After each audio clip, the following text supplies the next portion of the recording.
Neyveli NLC சுரங்கத்தில் இருந்து வெளியேற்றப்படும் நீரை சென்னைக்கு கொண்டு செல்ல அப்பகுதி மக்கள் எதிர்ப்பு தெரிவித்து போராட்டம் நடத்தினர். இதனால் சென்னைக்கு குடிநீர் கொண்டு செல்வது தற்காலிகமாக நிறுத்தி வைக்கப்பட்டது. கடலூர் மாவட்டம் நெய்வேலி என்எல்சி சுரங்கத்திலிருந்து வெளியேற்றப்படும் நீரை நம்பி சுற்றுவட்டாரத்தில் உள்ள 25 கிராம மக்கள் நெல் சாகுபடி செய்துள்ளனர். பயிர்களில் கதிர் விடுவதற்கான காலம் நெருங்கியுள்ள நிலையில் விவசாயத்திற்கு தண்ணீர் விடாமல் சென்னையின் குடிநீர் பிரச்சனையை போக்குவதற்கு அதிக நீர் அனுப்பப்படுவதாக 25 கிராமங்களின் விவசாயிகள் குற்றம் சாட்டுகின்றனர்.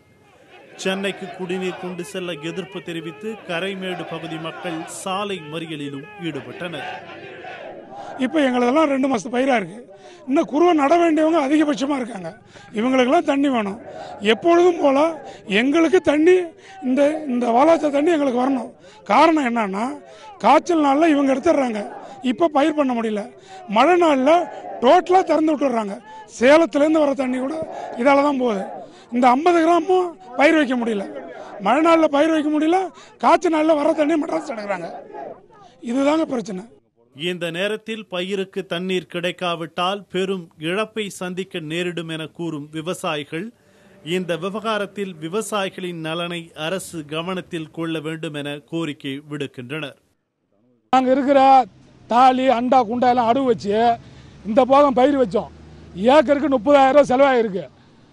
இப்போ பயிர் தொண்டையில் இருக்கு. இந்த நேரத்தில் இந்த பரநாத்தில் என்எல்சி வர தண்ணியை ராட்சத்தை மோட்டரை போட்டு சென்னைக்காக குடிநீர் அனுப்புறாங்க. இங்க ஆடு மாடு நாங்களாம் செத்து போறதா?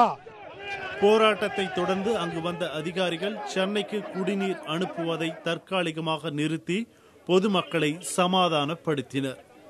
புதிய தலைமுறைக்காக கடலூர் செய்தியாளர் ஸ்ரீதர்.